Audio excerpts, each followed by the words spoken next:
அனைவருக்கும் வணக்கம். பாரம்பரிய திருவள்ளுவர் குலவம்சம் பிரசன்ன ஜோதிடர் சுப மாரிமுத்து திருப்பூரிலிருந்து இந்த பதிவு உங்களுக்காக. ஐயா வணக்கங்க ஐயா. வணக்கம் ஐயா. ஐயா இப்போது மக்கள் சார்பாக ஒரு கேள்வி இன்றைக்கி நான் கேட்கலான் இருக்கேன். கேளுங்க ஐயா. ஐயா அதாவது இந்த ஜாதகத்தில் முடக்கு இருக்கு, ஜாதகத்தையும் முடக்கிருச்சு, கண்டிப்பாக அதனால் வாழ்க்கையில் நிறைய பிரச்சனைகள் அப்படின்னு சொல்லி நிறைய பேர் கேட்குறாங்க. கண்டிப்பாங்க ஐயா. இந்த முடக்குங்கிறது என்னங்க ஐயா? அதற்கும் கர்மாவுக்கு ஏதாவது சம்மந்தம் இருக்காங்க ஐயா? ரொம்ப பற்றி சொன்னீங்கன்னா ரொம்ப உதவியாக இருக்குங்க. நல்ல கேள்விங்க ஐயா. இந்த கர்மாவே முதல்ல எங்கேருந்து வருது அப்படிங்கிறது தான் இப்போ நம்ம சொல்ல போகிறோம். இதுவரைக்கும் எத்தனையோ கருத்துக்களெல்லாம் நீங்கள் இந்த உலகத்தில் கேட்டிருப்பீங்க.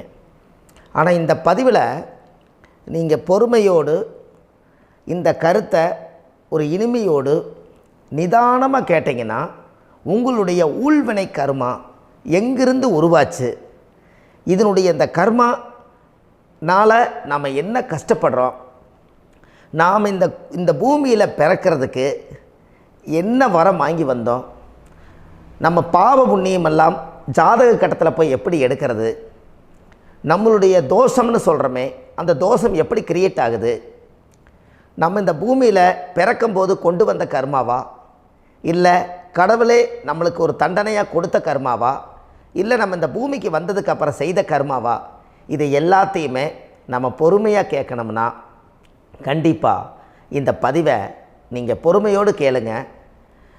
உங்களுக்கு இதில் ஒரு பெரிய ஒரு ரகசியம் ஒன்று அடங்கியிருக்குது. அந்த ரகசியத்தை தான் இன்றைக்கி இந்த உலகத்துக்கு அரங்கேற்றம் பண்ணுறேன். இந்த முடக்கு நம்ம ஐயா கேட்டதில் ஒரு அற்புதமான ஒரு விஷயம் என்ன அப்படின்னு கேட்டிங்கன்னா, முடக்குங்கிறது அந்த காலத்தில் பெரிய திறமையை கட்டி போட்டு வச்சுட்டா நம்மனால் அது இயங்க முடியுமாங்க? முடியாது இல்லைங்களா ஐயா? முடியாது. அப்போது அதே மாதிரி ஜாதக கட்டத்தில் நமக்கு வேண்டிய யோகத்தை கடவுளே நம்மளுக்கு நாம் செய்த பாவத்தினால அது முடக்கி வச்சிருச்சுன்னா அந்த பாவகத்தை அந்த ஜாதகர் அனுபவிக்க முடியுமா? அனுபவிக்க முடியாது. அப்போது அந்த அனுபவிக்க முடியாமல் வெளி உலகத்தில் போய் நம்ம தேடி போன பிறவியில் செய்த பாவத்தை இந்த பிறவியில் நீங்கள் தேடி கண்டுபிடிச்சி வாழ்க்கையில் நீங்கள் எப்போ மேலுக்கு வர்றது? அப்போது அந்த கர்மா 12 ராசி கட்டத்துக்குள்ள 27 நட்சத்திரத்தில் 9 கிரகங்களுக்குள்ள ஒரு பெரிய ஒரு ஆத்துமாத்துமான கர்மா, உங்கள் பூர்வ ஜென்ம கர்மா இதுக்குள்ளே எங்கேயோ ஒரு இடத்துல முடங்கியிருக்குது. இந்த முடக்க மட்டும் உங்கள் ஜாதகத்தில் நீங்கள் கண்டுபிடிச்சிட்டிங்கன்னா ஹைலைட்டாக வாழ்கிறதுக்கு, இந்த உலகத்தில் சுதந்திரமான வாழ்க்கை வாழ்கிறதுக்கு ஒரு மிகப்பெரிய பொக்கிஷம் உங்கள் ஜாதகத்துக்குள்ளேயே இருக்குது. அப்போது அந்த ஜாதகத்துக்குள்ளே நாம் போன பிறவியில் நம்ம கர்மா நாம் என்ன செய்திருப்போன்னு உங்களுக்குள்ளே பெரிய குழப்பம் இருக்கும்.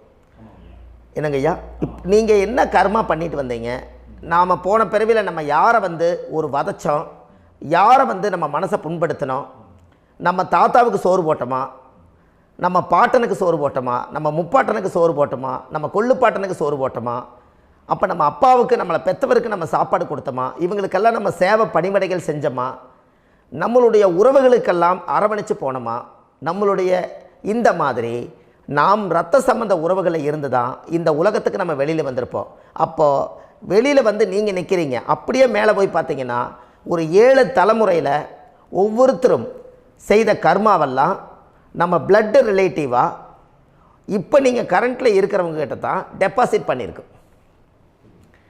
அப்போ இது தெரியாமல் நாம் ஜாதகத்துக்குள்ளே போய் தசாபுத்தி நல்லா தனுங்க இருக்குது, நான் ரொம்ப கஷ்டப்படுறேன், என் ஜாதகத்தில் போய் பார்த்தேன் எல்லா கிரகங்களும் நல்ல வலிமையாக இருக்குன்னு தான் சொன்னாங்க, ஆனால் இன்னும் என்னுடைய கடன் அடையலை, இன்னும் என்னோடய கர்ம தீர்ந்த மாதிரியே தெரியல, எனக்குள்ளே ஒரு தாட்டு என்னமோ நான் ஒரு பின்தங்கின வாழ்க்கையிலே வாழ்ந்துட்டுருக்கேன் அப்படின்னு நீங்கள் சொல்லும்போது, அப்போ இதையெல்லாம் தாண்டி ஒரு கர்மா உங்களுடைய ராசி கட்டத்துக்குள்ளே எங்கேயோ ஒரு பக்கத்தில் ரகசியமாக புதைஞ்சிருக்கு.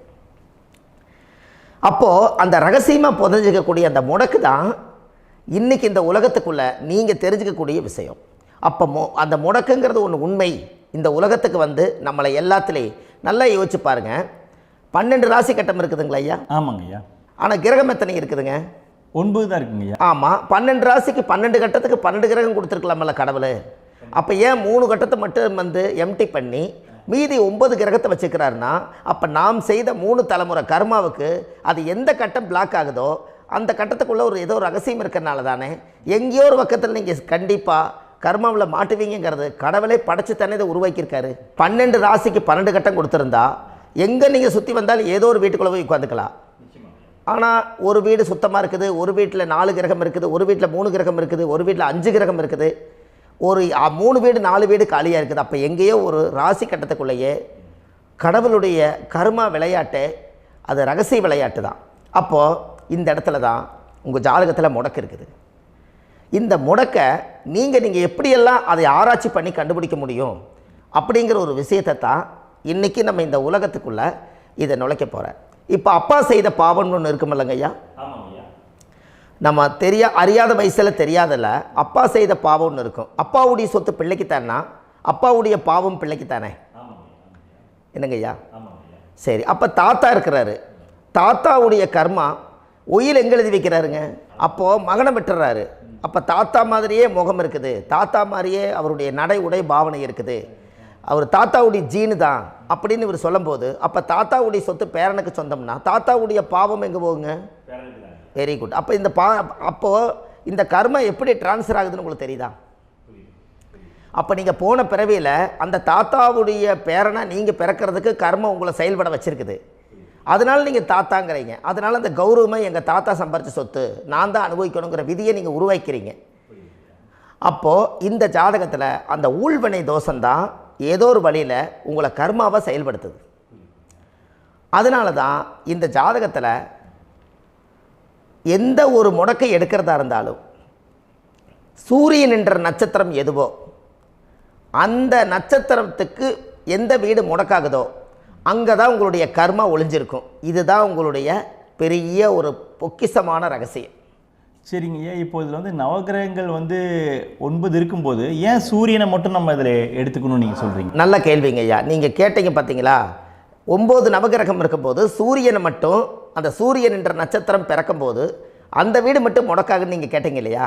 இதுதான் அற்புதமான கேள்வி. ஏன் அப்படின்னு கேட்டிங்கன்னா, சூரியன் அப்பாவோட உயிர் கரு போய் அம்மாவுடைய பனிக்கூடத்தில் கர்ப்பத்தில் வச்சு 10 மாதம் 300 நாள் சுமந்து நீங்கள் இந்த பூமிக்கு வெளியில் வரும்போது நீங்கள் என்ன பாவத்தை இவங்க விதைச்சாங்களோ அந்த கர்மாவை வாங்கிட்டு தான் நீங்கள் வெளியில் பிரசவமாகறீங்க. இதுதானே?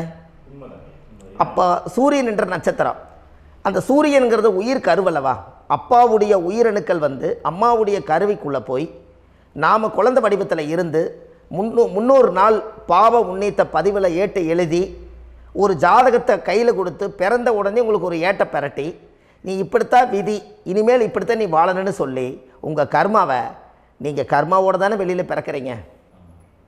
அப்போ சூரியன் என்ற நட்சத்திரம் தானே இந்த உலகத்துக்கு ஒரு பெரிய ஒரு மகத்துவம். இப்போ பாருங்கள், விடிய வரைக்கும் நம்ம முழிச்சிட்ருக்குறோம், காலையில் சூரிய உதயமானால் அவங்கவுங்க செயல்படுறோம்.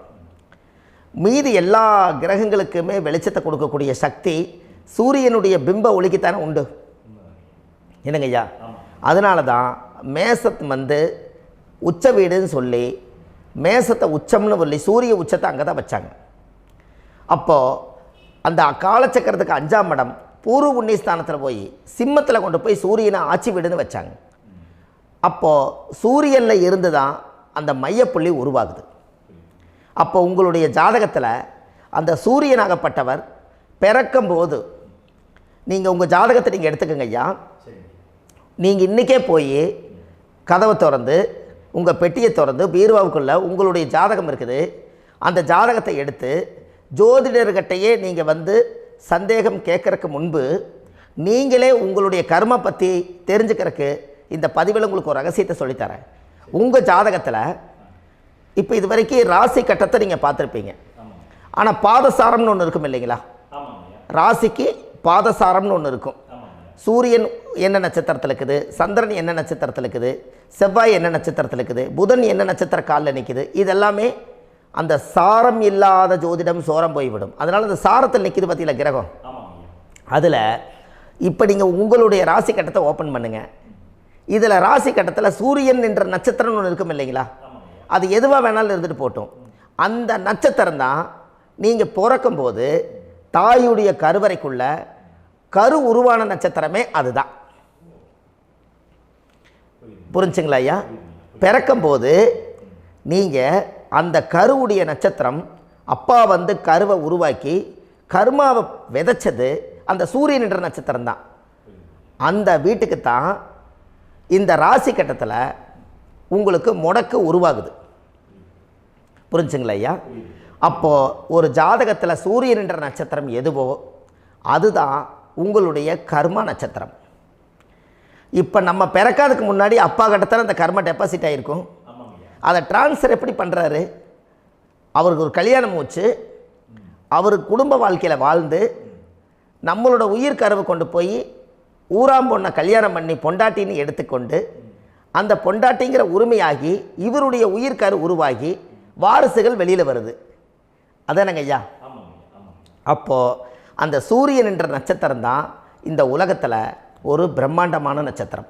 இந்த நட்சத்திரம் உங்கள் மனசுக்குள்ளே ஏதாவது இருந்துச்சுன்னா உங்கள் வீட்டில் ஏதாவது ஒரு நல்ல விஷயங்கள் நீங்கள் பண்ணுறதா இருந்தால் அந்த கர்மா நட்சத்திரம் சூரியனுடைய நட்சத்திரம் இருக்குது பார்த்தீங்களா, அந்த நட்சத்திரத்தில் எந்த ஒரு சேவைகளும் செய்யக்கூடாது. அதுதான் கர்மா. அதை போய் நீங்கள் ஆக்டிவேட் பண்ணி விட்டீங்கன்னா அது முன்னோர்களை வந்து நீங்கள் வந்து தொந்தரவு பண்ண மாதிரி. அந்த கர்ம நட்சத்திரம் தான் உங்கள் வாழ்க்கையில் அது புதஞ்சிருக்கிறதா. இப்போ குழந்தை பிறந்தாலோ சீர் சீமந்தங்கள் நீங்கள் செய்கிறதாலோ கல்யாணம் முக்கிறதுனாலோ உங்கள் ஜென்ம நட்சத்திரத்தன்னைக்கு கல்யாணம் பண்ண வேண்டாம்னு சொல்லிக்கிறாங்கல்லங்க. உங்களுக்கு ஜென்ம நட்சத்திரத்துக்கு முன்னாடி உங்களை உருவாக்குன நட்சத்திரம் தான் ஜென்ம நட்சத்திரம். அப்போ சூரியன் என்ற நட்சத்திரம் அப்பாவுடைய ஜென்ம நட்சத்திரமாக அந்த ஊழ்வினை கர்மம் செயல்படுது. அப்போ அந்த முடக்கு யார் வழியில் வந்தது? முன்னோர்கள் வழியில் வந்தது. முன்னோர்கள் கட்டி வச்சது யாரைய? குலதெய்வத்தை. அப்போ அந்த குலதெய்வத்தை போய் சாமிக்கு போய் வீடு வாசல்லாம் வலித்து குலதெய்வத்தை போய் தேங்காய் பழம் பூ மாலை கல்கண்டு வாங்கி அர்ச்சனை பண்ணி ஒரு அன்னதானம் ஒன்று பண்ணிவிட்டு சாமிக்கு பொங்கல் வச்சு நைவேத்தியம் பண்ணிவிட்டு உங்கள் ஜாதகத்தை வச்சு பூஜை பண்ணிவிட்டு வாங்க. அதுக்கப்புறம் தான் உங்கள் கர்மாவை கண்டுபிடிக்கிறதுக்கு வழியே பிறக்கும். குலதெய்வத்தை வணங்காமல் கோவிந்தா கோவிந்தா என்று பல தெய்வத்தை வணங்கினாலும் பலனொன்றும் இல்லைன்னு அந்த காலத்தில் முன்னோர்கள் சொல்லி வச்சுக்கிறாங்களா இல்லைங்களா? அதனால் கண்டிப்பாக அதை கண்டுபிடிச்சி நீங்கள் அதுக்கு ஒரு நைவேத்தியம் பண்ணால் மட்டும்தான் முதல்ல உங்கள் 5ஆம் பாவம் முன்னோர்கள் அது வேலை செய்யும். குலதெய்வ ஆலயத்துக்கு போயிட்டு வாங்க. போயிட்டு வந்துட்டு இந்த கர்மவினை தோஷத்தை நிவர்த்தி பண்ணுறதுக்குண்டான சரியான பரிகாரத்தை நம்ம எடுப்போம். அப்போது உண்மையாலுமே ஒரு ராசி கட்டத்துக்குள்ளே இந்த மாதிரி ஒரு அந்த கர்ம தோஷம் இருப்பதனால இந்த கர்மா தோஷத்துக்கு அந்த முடக்க தோஷங்கிறத நீங்கள் எடுத்து அதை கண்டுபிடிச்சி அந்த சூரியன் என்ற நட்சத்திரம் எந்த ராசி கட்டத்தில் போய் முடக்காயிருக்குதோ அந்த முடக்கு எந்த பாவகம் வந்து நம்மளுக்கு லாக் ஆகிருக்குதோ அந்த பாவகத்துக்கு உண்டான பரிகாரங்கள் அதுக்குரிய ஸ்தலங்கள் அந்த கோவில்களில் போய் சுவாமிக்கு தேங்காய் பழம் பூமாலை கல்கண்டு வாங்கி அர்ச்சனை பண்ணி நீங்கள் இந்த கோவிலுக்குள்ளே போய் உட்காந்து சாமி கும்பிட்டு வந்தீங்கன்னா உங்களுடைய ஜாதகத்தில் இருக்கக்கூடிய அந்த முடக்கு தோசை நீங்கி வாழ்க்கையில் நீங்கள் எதை சாதிக்க வந்தீங்களோ அந்த சாதனையை நீங்கள் சாதிச்சிட்ருப்பீங்க. புரிஞ்சுங்களா ஐயா? ஏன் அப்படின்னா அந்த முடக்கு நட்சத்திரத்துக்குள்ளே தான் ஒரு தோஷம் இருக்குது. இப்போ அந்த காலத்தில் பாருங்கள் ஐயா, முன்னோர்கள் எல்லாம் நிறைய பேர் கோவில் கட்டி வச்சுட்டு போயிருக்காங்களா இல்லைங்களா? இந்த கோவில் எதுக்காக கட்டி வச்சுக்கிறாங்கன்னா அவங்க கட்டினவங்களுக்கும் அந்த முடக்கு தோஷம் இருந்திருக்குது. ராஜாக்கள் இருந்திருக்குது, மன்னர்கள் காலத்தில் இருந்திருக்குது, ஜமீன்தார் காலத்தில் இருந்திருக்குது. இப்போ அவங்களுடைய அமைப்புகள் எல்லாமே முன்னோர்கள் என்னமோ அறியாமல் தெரியாத தன்னடக்கம் இல்லாத ஒரு கர்மாவை இவங்க செஞ்சிட்டாலும் அதுக்குரிய பரிகார ஸ்தலங்களை கொண்டு போய் அந்த காலத்திலே ஜாதகம் பார்த்து நம்ம வந்து முன்னோர்களுடைய பாவத்தை நாம் செய்த பாவத்தையும் தீர்த்துட்டு நமக்கு கீழே அடுத்த சந்ததிகள் அடுத்த தலைமுறைகள் வந்தாலும் இந்த கோவில்களுக்கு வந்து விளக்கு போட்டு சாமி கும்பிட்டு இந்த மண்ணை மிதிச்சுட்டு போனால் அன்னையோடு அந்த கர்மா தீருங்கிறது அந்த காலத்திலேயே முடக்க தோஷ பரிகாரத்தை கோவில் வழியில் அந்த காலத்தை திசை திருப்பி வச்சுருக்காங்க. அப்போ நீங்கள் கோவிலுக்கு போகாமல் கண்டிப்பாக இந்த பரிகாரத்தை நீங்கள் உடைக்க முடியாது. ஏன் உடைக்க முடியாதுன்னா இப்போ நீங்கள் எத்தனை வருஷம் வாழ்கிறீங்க ஐயா? 120 வருஷமே வச்சுக்கோங்க. சூரியன் திசை 6 வருஷம், சந்திரன் திசை 10 வருஷம், செவ்வாய் திசை 7 வருஷம், ராகு திசை 18 வருஷம், குரு திசை 16 வருஷம், சனி திசை 19 வருஷம், புதன் திசை 17 வருஷம், கேது திசை 7 வருஷம், சுக்கிரன் திசை 20 வருஷம். இப்போ நான் சொன்ன டோட்டலெல்லாம் கூட்டிங்கன்னா 120 வருஷம் வரும். இது ஒரு மனிதர் பிறந்து பூரண ஆயுளோடு வாழ்ந்தால் இந்த 120 வருஷம் வாழ்ந்தால் அவர் இந்த பூலோக பதவி விட்டு சிவலோக பதவி போயிடுவார். அதுக்கு பேர் தான் பூரண ஆயுள் என்று பொருள். அப்போ இந்த பூரண ஆயுளை வாழ்ந்தவருக்கு 120 வருஷம். கோயில் எத்தனை வருஷம் வாழுதுங்க ஐயா? கோயில் பழங்காலத்து கோயிலெல்லாம் எத்தனை வருஷம் வாழுதுங்க? 12 வருஷத்துக்கு கும்பாபிஷேகம். அது ஓகே, அது பரவாயில்ல. 12 வருஷத்துக்கு ஒருக்கா பழசை புதுப்பிச்சு கும்பாபிஷேகம் பண்ணி மறுபடியும் அதுக்கு பவர் ஊட்டி சக்தி ஊட்டி அதுக்கு உருவேற்றுறாங்க. நான் சொல்கிறது கோயில் 5000 வருஷம் 4000 வருஷம் பெரிய பெரிய சித்தர்கள், மகான்கள், ரிஷிமார்கள், யோகிகள், சித்தர்கள் இவங்களெல்லாம் போய் கோவில்லையே சிவனையும் பெருமாளையும் வழிபாடு பட்டுட்டு கோவில்லையே ஒரு ஓரத்தில் ஜீவசமாதி ஆயிட்டாங்கன்னு பழைய கால கோயிலில் சித்தர்கள் குடியிருக்காங்களா இல்லைங்களா? இருக்காங்கல்லங்க ஐயா. அப்போது நாம் 120 வருஷம் வாழ்கிறோம், கோவில் 5000 வருஷம் வாழுது. எங்கே சக்தி அதிகமாக இருக்குன்னு சொல்லுங்க? கோவிலில் தாங்க ஐயா. கோயில் தான், அதில் ஒன்றும் மாற்றம் இல்லைங்களே. கோயில் தாங்க. அப்போ கோவிலில் தான் அந்த சக்தி இருக்குதுன்னு நீங்கள் சொல்கிறீங்க. அப்போ உங்களுடைய கர்மாவை உடைக்கிறதுக்கு 120 வருஷம் பெருசா 5000 வருஷம் பெருசான்னு சொல்லுங்கள்? 5000 தாங்க. அப்போ 5000 வருஷம் உள்ள அலைகள் வந்து எத்தனை அந்த சிவனுக்கு இப்போ சிவன் கோயிலே உங்களுக்கு முடக்கு தோஷத்துக்கு ஒரு கோயில் வருதுன்னு வச்சுக்கோங்க. அந்த கோவிலில் எத்தனை முடக்குகளுக்கு உண்டான கோவில்கள், எத்தனை பழங்களை ஊற்றி சாமிக்கு அபிஷேகம் பண்ணியிருப்பாங்க, எத்தனை பால் கூட ஊற்றிருப்பாங்க, பன்னீர், தேன், இளநீ, மஞ்சள் நீர், திருமஞ்சனம், அபிஷேகம், பொங்கல், நைவேத்தியம் இத்தனையும் செஞ்சு அந்த சிவனை வந்து சிவனாக பார்த்து அந்த கருவறைக்குள்ள ஒரு கிராணங்கள் வரும்போதும் கூட பாதுகாப்பு பண்ணி வச்சு நல்ல சக்தியோடு அந்த கருவறையை புத்தியோடு அவங்க வேலை செஞ்சு அந்த காலத்தில் வச்சுருக்காங்களா இல்லைங்களா?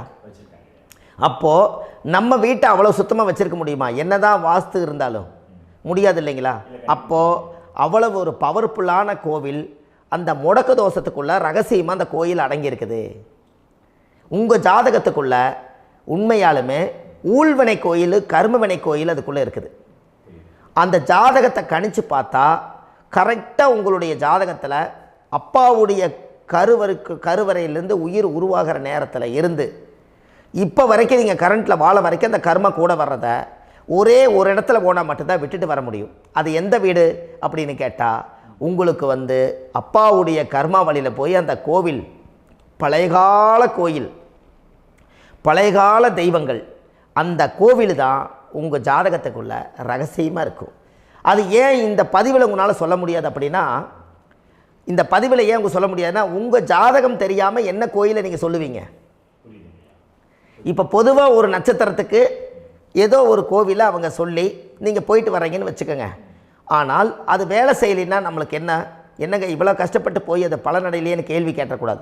உங்கள் ஜாதகத்தை நீங்கள் கொண்டாங்க, உங்கள் டேட் ஆஃப் பர்த் டயத்தை போட்டு ஜாதகத்தை கணிச்சு நீங்கள் சூரியன் என்ற நட்சத்திரத்துக்கு உங்களுடைய கர்மவினை கோவில் யார், உங்களுடைய முடக்கு யார், ஊழ்வனை தோஷத்துக்கு உண்டானவர் யார், தாய் வழி கர்மா யார், தந்தை வழி கர்மா எது, நீங்கள் பிறக்கும்போது வந்த கர்மா என்ன, இது எல்லாம் கணிக்காமல் பொதுவாக ஒரு கோயிலில் போய் நீங்கள் பாட்டுக்கு சாமி கும்பிட்டு வந்தால் பலன் எப்படி கிடைக்கும்? கண்டிப்பாக கிடைக்காதுங்க ஐயா. என்னங்க ஐயா? அது தெரிஞ்சு பண்ணாதான் சரியா? ஒரு டாக்டர்கிட்ட போகிறீங்க, என்னை அப்படியே ஸ்கேன் பண்ணி ஒரே ஒரு மாத்திரை கொடுங்கன்னு கேட்டால் டாக்டர் கொடுப்பாருங்களா? அவர் என்ன பிரச்சனை இருக்குதோ அதை முதல்ல கண்டுபிடிச்சி ஸ்கேன் பண்ணி பார்த்து ரிப்போர்ட் எடுத்து அது மூலியமாக தான் கொஞ்சம் எடுத்து ஐயா உங்களுக்கு இந்த பிரச்சனை, இதுக்கு தீர்வுக்கு இதுக்குண்டான மெடிசன், இது இப்படித்தான் சாப்பிடணும்னு அது முறையாக சொல்லி அந்த உயிர் வாழ வைக்கிறாரு டாக்டர். அவர் ஒரு தெய்வ வடிவத்தில். கரெக்டுங்களா ஐயா? அப்போ உங்களோட கர்மா எங்கே செயல்படுது அப்படின்னா இந்த முடக்க நீங்கள் இந்த பதிவில் தெரிஞ்சுக்கங்க. அதுக்குரிய நட்சத்திரம் என்னன்னு தெரிஞ்சு வச்சுங்க. உங்கள் ஜாதகத்தில் சூரியன் என்ற நட்சத்திரத்தை எடுத்துக்கங்க. அந்த வீட்டுக்கு முடக்க இந்த பதிவில் எந்த வீடு லாக் ஆகிருக்குதுங்கிறத நான் உங்களுக்கு இந்த வீட்டில் சொல்கிறேன். அந்த வீட்டு நீங்கள் பாருங்கள், உங்களுடைய லக்கணத்துக்கு அது எந்த வீடு. இப்போ லக்கணத்துக்கு ஒரு 7வது வீடுன்னே வச்சுக்கோங்க. அப்போ லக்கணத்துக்கு 7வது வீடே முடக்கு. அப்படி ஒரு முடக்கு ஆகிப்போச்சுன்னா ஒரு ஜாதகத்தில் லக்கணம் தான் 1, 7ஆம் இடம்ங்கிறது மனைவி ஸ்தானம். ஒரு ஆணுடைய ஜாதகத்துக்கு 7ஆம் இடம் தான் மனைவி. அவருக்கு நல்ல மனைவி அமையாமல் ஆடம்பரம் இருந்தும் வீடு அரண்மனை மாதிரி இருந்தும் அந்த மனைவியை ஒரு சந்தோஷமாக அவர் அனுபவிக்க முடியாது. புரிஞ்சுங்களா ஐயா? சந்தோஷமாக அனுபவிக்க முடியாது. ஏன் அப்படி? 7ஆம் இடத்துல தான் அவரோட கர்மா உட்கார்ந்துருக்குது. கரெக்டாக சொன்னீங்க. 7ஆம் இடத்துல தான் அந்த கர்மா உட்கார்ந்துருக்குது. அப்போ அந்த 7ஆம் இடத்துல இருக்கக்கூடிய அந்த கர்மா போன பிறவியில் நீ மனைவிக்கு சோறு போடாமல் மனைவியை கட்டி வச்சு அடிக்கிறதும், மனைவியை துன்புறுத்துறதும், அந்த மனைவி இருக்கவே இன்னொரு வாழ்க்கைக்குள்ளே போகிறதும், இங்கே வாழ வேண்டிய தாம்பத்திய சந்தோஷத்தை கொண்டு போய் இன்னொரு இடத்துல கொடுக்கறதும், தெரிஞ்சிருந்தே நம்மளுடைய மனசுக்குள்ளே திருடுத்தனமாக வாழ்கிறதும், இது எல்லா கர்மாவும் போன பிறவியில் நாம் செய்த ஊழ்வினை கர்மா தான் உங்கள் ஜாதகத்தில் 7ஆம் இடம் முடக்கு. அப்போ அந்த 7ஆம் இடம் முடக்கா இருந்துச்சுன்னா கண்டிப்பாக உங்கள் ஜாதகத்தில் நீங்கள் என்ன அனுபவிச்சிட முடியும்? நல்ல நண்பர்கள் கிடைக்க மாட்டாங்க, நல்ல ஒரு பார்ட்னர்ஷிப் அமையாது, நல்ல ஒரு நட்பு வட்டங்களில் எதையும் அனுபவிக்க விடாது, ஒரு அங்கீகாரமான உறவுகளில் போய் நம்ம ஸ்ட்ராங்காக நிற்க முடியாது. 7ஆம் இடம் என்பது தாம்பத்திய வாழ்க்கை, பூர்த்தி இல்லாத வாழ்க்கையாக இருக்கும். இப்படியெல்லாம் அந்த ஜாதகத்தில் ஒரு பொதுவாக ஒரு ஜாதகத்தில் 7ஆம் பாவம் முடக்காயிட்டால் இந்த கர்மாவை அவர் அனுபவிச்சுக்கிட்டே இருப்பார். இது எப்போத்தான் அதுக்கு ஒரு தீர்வு வேணுங்கய்யா? அந்த கோயில் எதுன்னு நீங்கள் கரெக்டாக சொன்னீங்க. இப்போ இது மனிதனால் செயல்படுது. மனிதர்கள் தான் கோயிலை கட்டி வச்சாங்க. தெய்வத்தை விட ஒரு காலத்தில் மனிதர்களுக்கு மகிமை ஜாஸ்தி. ஏன்னா சாதாரண ஒரு மண் பூமியாக இருந்த இடத்த மனிதர்கள் தான் கோயில் கட்டி ஒரு மகிமைப்படுத்தி புண்ணியம் பண்ணி வச்சாங்க. மனிதர்களுக்கு சக்தி அதிகம்தான், ஆனால் பிரபஞ்சத்துக்கு அதை விட சக்தி அதிகம் அல்லவா? ஐயா, நீங்கள் கோவிலுக்கு போய் அந்த கர்மா உடைக்கிறதுக்கு கோவிலில் சக்தி இருக்குது, ரைட்டு. ஆனால் நம்ம வீட்டுக்கும் கோயிலுக்கும் ஒரு மிகப்பெரிய தொடர்பு என்னென்னா, அந்த கோயில் கட்டுறவங்க எல்லாமே பழைய காலத்து கோயிலெல்லாம் பாருங்கள், பஞ்சபூதத்தை வச்சு கட்டியிருப்பாங்க. பஞ்சபூதத்தை வச்சு தான் கட்டுவாங்க கோயில். அது உங்களுக்கு தெரியணும் இல்லைங்களா? பஞ்சபூதம்னா நீர், நெருப்பு, காற்று, பூமி, ஆகாயம். இந்த பஞ்சபூதத்தினுடைய சக்திகள் எல்லாம் ஒரே நேர்கோட்டுக்கு என்னைக்கு வருதோ அன்னைக்கு தான் அந்த கோவிலுடைய பாலக்கால் போட்டு 1000-2000 வருஷம் நிலச்சி நிற்கிறது. காரணம், இந்த பிரபஞ்சத்தில் பஞ்சபூதம் எப்படி நிலச்சி நிற்குதோ அதுபோல் 5000 வருஷம் நிற்கிறதுக்கு அந்த பஞ்சபூத சக்தி வச்சு தான் சாமி சிலையை பிரதிஷ்டை பண்ணி வச்சுருப்பாங்க. அதனால தான் இந்த கோயில்கள் எல்லாம் 5000 வருஷமாயும் எத்தனையோ கிராணங்களை எல்லாம் தப்பிச்சிருக்கிறதுக்கு காரணம். அப்பேற்பட்ட புண்ணிய ஸ்தலம் உங்களுக்கு எதுன்னு தெரியணும் அல்லவா? என்னங்க ஐயா? அப்பேற்பட்ட புண்ணிய ஸ்தலம் உங்களுக்கு எதுன்னு தெரிஞ்சால் தானே நீங்கள் போய் செய்ய முடியும், இல்லாட்டி கண்டிப்பாக தெரியாது. அப்போ இந்த முடக்கு தோஷத்தை கடவுள்கிட்ட கொண்டு போய் ஒப்படைக்கணும். நாம் பிறக்கும் போது கொண்டு வந்த கர்மாவை நாம் இருக்கும் காலத்தில் கொண்டு போய் இந்த கர்மாவை சுத்தப்படுத்தி, நீங்கள் பாவ ஆத்மாவை இந்த பூமியில் பிறந்து பூலோகத்தில் எல்லா புண்ணியத்தையும் செஞ்சுட்டு இந்த பூலோகத்தை விட்டு நீங்கள் போகும்போது புனித ஆத்மாவாக போகணுன்னா உங்கள் கர்மாவை கொண்டுட்டு போகாதீங்க, கர்மாவை நிவர்த்தி செய்யுங்க. என்னங்க ஐயா? அப்போ கர்மாவை சுத்தப்படுத்துங்க. கர்மாவை சுத்தப்படுத்திட்டு உங்களுக்கு பிறக்கிற குழந்தைகளுக்கு அந்த கர்மாவை டிரான்ஸ்ஃபர் பண்ணாமல் உங்களோட நில் பண்ணுங்க. ஒரு உதாரணம் சொல்லட்டுங்களா ஐயா? ஒரு காந்தம் ஒன்று இருக்குது இல்லைங்களா? ஒரு காந்தம்ங்கிறது ஒரு தாத்தாவாக வச்சுக்கோங்க. ஒரு இரும்பை கொண்டு போய் வச்சா ஒட்டு மோட்டாதா? அப்போ ஒட்டுனோடனே காந்தம்ங்கிறது தாத்தா, அவருக்கு பிறந்த வாரிசுக்கு அந்த கர்ம டிரான்ஸ்ஃபர் ஆயிருமா? சரி, இன்னொரு இரும்பை கொண்டு போய் வைங்க, ஒட்டு மோட்டாதா? அப்போ அது பேரனுக்கு வைங்க, பேரனுக்கு வந்துருச்சு அந்த கர்மா. இன்னொரு இரும்பை கொண்டு போய் வைங்க, அந்த காந்தத்துக்கு நேர் இன்னொன்று வைங்க, ஒட்டு மோட்டாதா? அப்போ அதை கொண்டு போய் நம்ம கொள்ளு பேரனுக்கு வைங்க. இப்படியே டிரான்ஸ்ஃபர் ஆகி தலைமுறையாக இந்த கர்மா தொடர்ந்துக்கிட்டே இருக்குது. இந்த இடத்துல கொண்டு போய் காந்தத்துக்கு இரும்பு ஒட்டிகிட்டே இருக்குதுல்ல, இந்த இடத்துல ஒரு மரக்கட்டை செஞ்சு கொண்டு போய் கரெக்டாக வச்சுக்கினே போட்டுமா? அந்த மரக்கட்டையை கொண்டு போய் வைக்கிறவர் யார்? மரக்கட்டை வச்சுட்டு அடுத்த வாரிசு புனிதமாக பிறந்துட்டு அந்த மேலே இருக்கிற கர்மாலாம் இந்த அடுத்த இதுக்கு வராதில்ல. இதுதாங்க ஐயா கர்மா. தொடர்ந்து வரக்கூடிய கர்மாவை அதை நில் பண்ணணுங்கிறதுக்கு பேர் தான் இந்த உதாரணத்தை சொன்னவங்களுக்கு. அப்போ நாம் இந்த பூலோகத்தில் நம்ம ஒரு தாயுடைய கருவறையில் இருந்து தொப்புள் கொடி அறுக்கும் நேரம் நாம் என்ன கர்மாவை வாங்கி வந்திருந்தாலும் அதையெல்லாம் ஆராய்ச்சி செய்து ஜாதகத்தில் முழுமையாக கண்டுபிடிச்சி ஒரு காலம் இல்லைனாலும் ஒரு காலம் நம்ம நல்லா இருக்கிறதுக்காக, நம்ம வாரிசுகள் எல்லாம் நலமடைஞ்சு வளமடைஞ்சு வர்றதுக்காக இந்த கர்மா தோஷத்தை கரெக்டாக கண்டுபிடிச்சி சரியான கோவிலுக்கு போய் நீங்கள் கர்மாவை நிவர்த்தி பண்ணி அங்கே பூஜை புனஸ்தானங்கள், சகசரநாம பூஜைகள், ஓமங்கள், வழிபாடுகள் இதெல்லாம் நீங்கள் செஞ்சு உங்களுடைய பாவத்தை எல்லாம் கழித்து உங்கள் ஜாதகத்தவே யோகமாக மாற்ற முடியும். கண்டிப்பாக மாற்ற முடியும். ஏன்னா நம்ம யாரை நம்பி செய்கிறோம்? சரியான கடவுள்கிட்ட வழிகாமிக்க போகிறோம். அப்போ கடவுள் பொய்யாயிருவாரா? ஐயா நம்ம அதாவது அந்த காலத்தை சொல்லுவாங்க, சத்தியுள்ள சாமி கும்பிட்டு புத்தி உள்ள உள்ளே பெக்கணும்னு சொன்னாங்க. 16 வதபதன்னு பெக்கலை, எல்லாம் அறிவோடு பெற்றாங்க. அதனால் எல்லாமே தாய் தந்தைகள் பேச்சை கேட்டாங்க. அன்றைக்கி எல்லாருமே தாய் தந்தைகளுக்கு தூணாக நின்னாங்க. அப்போ அந்த காலத்தில் சத்தியுள்ள சாமி கும்பிட்டு புத்தி உள்ள உள்ளே பெக்கணும்னு சொல்லி அன்றைக்கி அறிவோடு பெற்று இந்த கர்மாவை ஆளுக்கு ஒரு கர்மாவை டிரான்ஸ்ஃபரை பிரித்து எல்லாரும் சுத்தப்படுத்தினாங்க. இன்றைக்கி நம்ம ஒரு குழந்தை 2 குழந்தை பெற்று வச்சுருக்கோம். அவங்களுக்கே இவ்வளவு கர்மா வந்துருச்சுன்னா இந்த குழந்தைகளுக்கு என்னைக்கு இந்த கர்மாவை போய் கண்டுபிடிச்சி நீங்கள் எப்போ சரி பண்ணுவீங்கன்னு. அப்போ இந்த வாழ்க்கையில் ஏதோ ஒரு பிரபஞ்ச சக்தி நம்மளை அறியாமல் என்னமோ ஒரு இயக்கத்தில் கொண்டு போய் விட்டுருச்சுங்களா? அப்போ இனிமேலாவது இந்த கர்மாவில் இருந்து கண்டிப்பாக நம்ம நிவர்த்தி ஆகணும்னு சொன்னால் இந்த முடக்கு தோஷத்தை யாரெல்லாம் கண்டுபிடிச்சி இந்த ஊழ்வினை கர்மாவில் இருந்து நாம் கருவறையில் சுமக்கும் போது 10 மாதம் நீங்களாம் என்னென்ன நினச்சிருப்பீங்க? அதாவது கருவறைக்குள்ள கருப்பாக ஒரு பிண்டம் இடப்பக்கம் கிடக்கையில் இந்த பூமிக்கு வரும்போது நீங்கள் என்னென்ன நினச்சிருப்பீங்க? இந்த பிறந்ததுக்கு அப்புறம் வந்து தான் அம்மா தெரியுது, அப்பா தெரியுது, தாத்தா தெரியுது, பாட்டி தெரியுது, இந்த உலகத்தில் கண்கொள்ளாத காட்சிகள் எல்லாம் தெரியுது, எல்லாம் தெரியுது. ஆனால் 10 மாதம் உங்கள் வாழ்க்கையில் நீங்கள் இருக்கும்போது நீங்கள் என்னென்னலாம் நினச்சி இந்த பதிவில் இறைவன் கொடுத்தாரோ அதையெல்லாம் அனுபவிக்கத்தான் வந்தீங்க. அதுக்கு இடையில இருக்கிறதான கர்மா. இந்த ஒரு விஷயம் உங்களுக்கு கிடச்சிருச்சுன்னா நீங்கள் எல்லாருமே ராஜயோகமாக பிழைப்பீங்கள்ல. இதில் ஏழை பணக்கார யாரையுமே சொல்ல வரல. அவங்க பிறக்கும்போது புண்ணியத்தை பொறுத்து தான் போன ஜென்மத்தில் நம்ம என்ன புண்ணியங்கள் பண்ணி வச்சோமோ அந்த புண்ணியத்தில் இன்றைக்கி நல்லா வாழ்கிறாங்க. ஒருத்தர் கேட்டார், என் ஜாதகத்தில்ங்க எங்கூட படித்தவர் இடம் வாங்கிட்டார், வீடு வாசல் கட்டிட்டார், தொழில் பண்ணிட்டார், நல்லா இருக்கார், ஆனால் நான் இன்னும் அப்படியே தான் இருக்கிறேங்கன்னு ஒருத்தர் கேட்டார். அதுக்கு ஒரு கருத்து என்னென்னா, டேட் ஆஃப் பர்த் ஒன்று தான், டைம் ஒன்று தானே வச்சுக்கோங்க. அவங்க அப்பா செஞ்ச புண்ணியம் வேறு, நீங்கள் செஞ்ச பாவங்கள் வேறு. அவர் செஞ்ச புண்ணியத்தினால அவருக்கு எல்லாமே முன்னாடி கிடைக்குது. நீ கர்மாவெல்லாம் கழிச்சிட்டீன்னா பின்னாடி கிடைக்க போகுது. இதில் மற்றவங்களை பற்றி வேற்றுமையாக நினைக்கிறதுல எந்த ஒரு இதுவுமே இல்லை.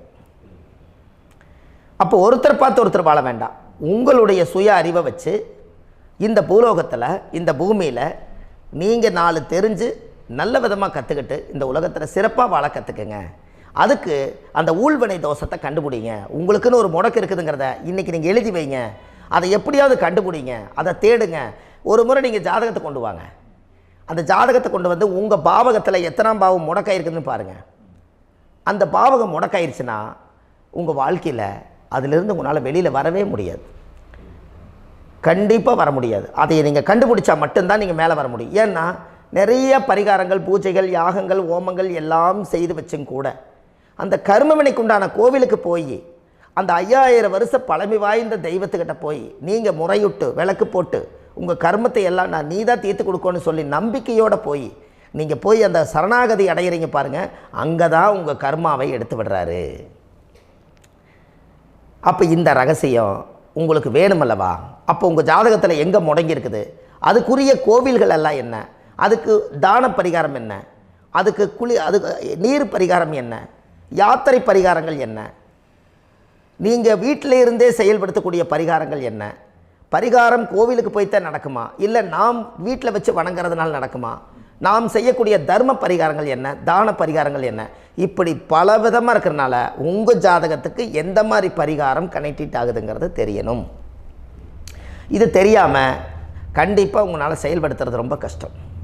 இதனால் இதை நீங்கள் தெரிஞ்சுக்கணும்னா இப்போ நம்ம பாருங்கள், நீங்கள் அந்த தெரிஞ்சுக்கிட்டாலே உங்கள் வாழ்க்கையில் ஒரு டைம் தான் நீங்கள் தெரிஞ்சுக்க போகிறீங்க. உங்களுடைய கர்மா என்ன, நீங்கள் எங்கே செயல்பட்டு போயிட்டுருக்கிறீங்க, உங்கள் போகிற பாதை சரியா இல்லை அந்த பாதையில் முள்ளு கல் இருக்குதா, இது எல்லாம் உங்களுக்கு தெரியலனா இந்த முடக்கை கண்டுபிடிக்கக்கூடிய சக்தி வாய்ந்த இந்த கர்மாவை நிவர்த்தி பண்ணுறதுக்கு வழிகள் இருக்குது. அதனால் நீங்கள் கண்டிப்பாக இந்த முடக்கை தெரிஞ்சுக்கணும். இந்த முடக்கு ராசினா என்ன உண்மையாலுமே உங்கள் வாழ்க்கையில் நீங்கள் தெரிஞ்சு இனிமேல் உங்கள் வாழ்க்கையில் இதுவரையிலும் கர்மாவுக்குள்ளேயே கஷ்டப்பட்டீங்க, வழி தெரியாமல் கண்ணை கட்டி காட்டில் விட்ட மாதிரி இருந்தீங்க. இனி அப்படி இருக்க வேண்டாம். உங்கள் ஜாதகத்தில் 12 ராசி கட்டத்தில் 9 கிரகம் போகும், மீனி 3 கிரகம், 3 கட்டம் உங்களுக்கு எங்கேயோ ஒரு பக்கத்தில் 3 கட்டம் எம்டியாக தான் இருக்கும். கரெக்டுங்களா? அது இல்லாமல் ஒரு ஜாதகம் பிறக்காது. ஏன்னா 9 கிரகத்துக்கு 9 கணக்கு போட்டால் 3 கட்டம் எம்டியாக தான் நிற்குது. அந்த கட்டத்துக்குள்ளே எந்த நட்சத்திரத்தில், எந்த சாரத்தில், எத்தனாவது டிகிரியில், எத்தனாவது பாதசாரத்தில், எத்தனை வெகுளையில், எத்தனை செகண்டுக்குள்ளே இந்த கர்மா உள்ளே புகுந்து உங்களை செயல்படுத்துதுங்கிறத கண்டிப்பாக உங்கள் ஜாதகத்தை கொடுங்க.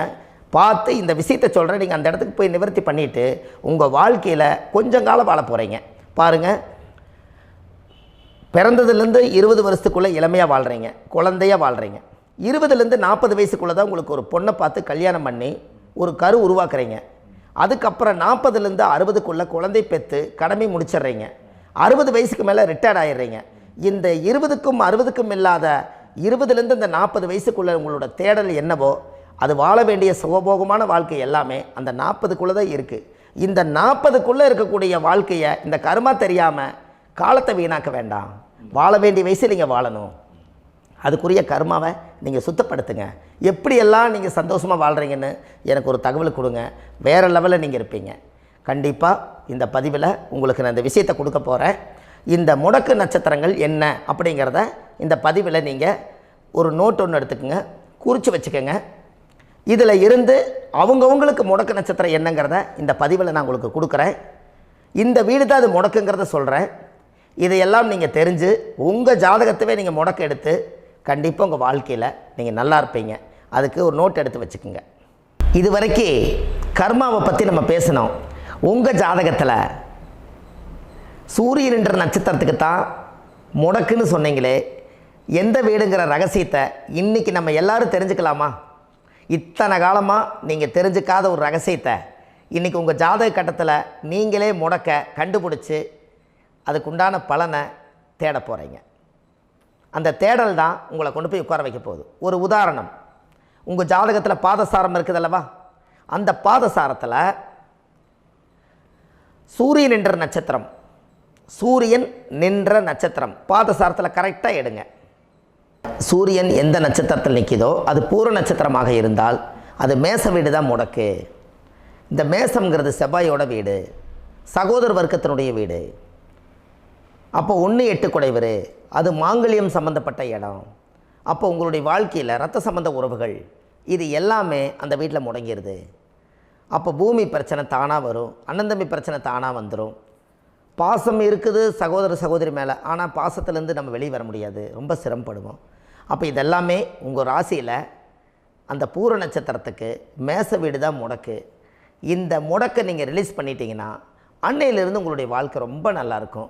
இப்போ இந்நேரம் வரைக்கும் பூர நட்சத்திரத்தை பற்றி நீங்கள் நல்லா கேட்டீங்க. அந்த பூர நட்சத்திரத்துக்கும் உத்திர நட்சத்திரத்தை அடுத்த பதிவில் நம்ம பார்ப்போம். நம்ம ஆன்லைன்லேயே ஜாதகம் பார்க்குறோம். உங்கள் date of birth, time, place கொடுத்தீங்கன்னா போதும், உங்களுக்கு ஜாதகத்தை கணிச்சு ஃபோன்லேயே உங்களுக்கு கர்ம ராசி கண்டுபிடிச்சி உங்களுக்கு உண்டான கர்ம பரிகாரத்தை சொல்லி உங்கள் வாழ்க்கையில் ஒரு வெளிச்சத்தை கொண்டு வர்றதுக்கு என்றைக்கும் உங்களுக்கு உறுதுணையாக இருப்பேன். நீங்கள் கண்டிப்பாக இந்த பதிவுகள் எல்லாம் இது உங்களுக்காகத்தான். இது அதிகாலை நேரத்தில் பிரம்ம முகூர்த்தத்தில் இந்த பதிவை உங்களுக்கு முழுமையாக சமர்ப்பணம் பண்ணுறேன். இதை கற்று இதை வழி நடத்தி இதைய எப்படியெல்லாம் இந்த முடக்கை கண்டுபிடிச்சி இப்படியெல்லாம் பேச வச்சு அழகு பார்க்க நம்ம முன்னோர்களுடைய ஆசீர்வாதமும் இந்த முடக்கை கண்டுபிடிச்ச குருமார்களும் அவங்களுடைய குடும்ப பாரம்பரிய வம்சாவளிகளும் எல்லாருமே நல்லா இருக்கணும். அதுக்காக இந்த நேரத்தில் நான் வந்து அடியேன் சுப மாரிமுத்தாக இருந்து திருப்பூர்லேருந்து இந்த பதிவை உங்களுக்கு நான் கொடுக்குறேன். கண்டிப்பாக இந்த முடக்கு கோயிலுக்கு, இந்த முடக்கு தோஷத்துக்கு உண்மையான பரிகாரங்கள், எளிமையான பரிகாரங்கள் நீங்களே வாழ்க்கையில் செஞ்சு ஆதிகால பரிகாரங்கள் உங்கள் மனசுக்குள்ளே இருக்குது. அதை செயல்படுத்தினா மட்டும் போதும், வாழ்க்கை எங்கேயோ போயிடும். கண்டிப்பாக ஒரு முறை உங்கள் ஜாதகத்தை அனுப்பி வைங்க, உங்களுக்கு நான் பார்த்து பலன் சொல்கிறேன். இன்றைக்கி நான் கொடுத்த பதிவுகள் எல்லாம் உங்களுக்கு ரொம்ப பயனுள்ளதாக இருந்திருக்கும். உங்களுக்கு இது வரைக்கும் எத்தனையோ கர்ம வினைகளை பற்றி தெரியாமல் இருந்திருப்பீங்க. இந்த பதிவில் நிறைய கேட்டு தெரிஞ்சுக்கிட்டீங்க. இதெல்லாம் வாழ்க்கையில் ரொம்ப முக்கியமான பரிகாரங்கள், எளிமையான பரிகாரங்கள். நேராக நீங்கள் கடவுளைத்தான் கெட்டியாக பிடிக்க போகிறீங்க. அந்த பரிகாரங்கள் எல்லாம் செஞ்சு அதிகாரமாக வாழ்ந்து இந்த பூலோகத்தில் நல்ல சிறப்பாக வாழ்கிறதுக்கு இந்த பரிகாரம் உங்களுக்கு ரொம்ப யூஸ்ஃபுல்லாக இருக்கும். கண்டிப்பாக இந்த பதிவை செய்யுங்க. நம்ம பாரம்பரிய திருவள்ளுவர் குல வம்சம், பிரசன்ன ஜோதிடர் சுப மாரிமுத்து, திருப்பூரில் இருக்கேன். 30 ஆண்டு காலமாக நம்ம ஜோதிடம் பார்த்து கொண்டிருக்கிறோம். இவ்வளவு காலமாக எத்தனையோ ஆயிரக்கணக்கான மக்களுக்கு நம்ம ஜோதிடம் பார்த்து வழிகாட்டி நிறைய மக்களுக்கு நிறைய சேவைகள் செஞ்சுருக்கேன். நிறைய கோயில் கட்டி வச்சுருக்கேன், கும்பாபிஷேகங்கள் பண்ணி வச்சுருக்கேன், அன்னதானங்கள் நிறையா பண்ணி வச்சுருக்கேன், புண்ணிய யாத்திரைகள் நிறைய போய் வந்திருக்கேன். மக்களுக்காகவே நான் உங்களுக்கு உழைக்க தயாராக இருக்கேன். இந்த ஜோதிடம் வந்து என்னுடைய ஒரு பாரம்பரியமாக, என்னுடைய அப்பா தாத்தா முன்னோர்கள் இதெல்லாம் எங்களுடைய குலத்தொழில் இது. அதனால் நாங்கள் பாரம்பரியமாக திருவள்ளுவர் குல வம்சம். வள்ளுவர் வாக்குன்னு யூடியூப் சேனலில் போனீங்கன்னா 1000 பரிகாரங்கள் கொடுத்துருக்கேன். அதுவும் உங்களுக்கு ரொம்ப யூஸ்ஃபுல்லாக இருக்கும். வள்ளுவர் வாக்கு அப்படின்னு போடுங்க, அப்படி இல்லைன்னா சுப மாரிமுத்துன்னு போடுங்க. இதில் பரிகாரங்கள் நிறையா கொடுத்துருப்பேன். கண்டிப்பாக இதெல்லாம் நீங்கள் சந்தித்து நீங்கள் ஒரு சப்ஸ்கிரைப் பண்ணி வச்சுக்கோங்க. நான் போடக்கூடிய பதிவுகள் எல்லாமே உங்களுக்கு நோட்டிஃபிகேஷனை வந்துடும். அதனால் நீங்கள் ஒரு சப்ஸ்கிரைப் பண்ணி வச்சுக்கோங்க. தினமும் ஒரு தகவல் உங்களுக்கு கொடுத்துக்கிட்டே இருக்கேன். இதெல்லாமே உங்களுக்கு ஒரு பெரிய சந்தோஷமான நிகழ்ச்சிகள். என்றைக்கும் உங்களோட நான் வாழ்கிறேன். உங்களுடைய குடும்பத்தில் நான் ஒருத்தராக இருந்து குடும்ப ஜோதிடராக நான் இருப்பேன். கண்டிப்பாக ஆயுளுள்ள வரைக்கும் உங்களுக்காக இந்த ஜோதிடத்துக்கு உழைச்சி உங்கள் குடும்பத்தில் ஒருத்தராக நான் வந்து ஒரு ரத்த உறவில் நான் வந்து இந்த பூர்வ ஜென்மத்தில் உங்களுக்கு நான் கடமைப்பட்டிருக்கேன். கண்டிப்பாக அடுத்த பதிவில் உங்களை நான் சந்திக்கிறேன். வாழ்வது ஒரு முறை, வாழ்த்தட்டும் தலைமுறை. நன்றி, வணக்கம்.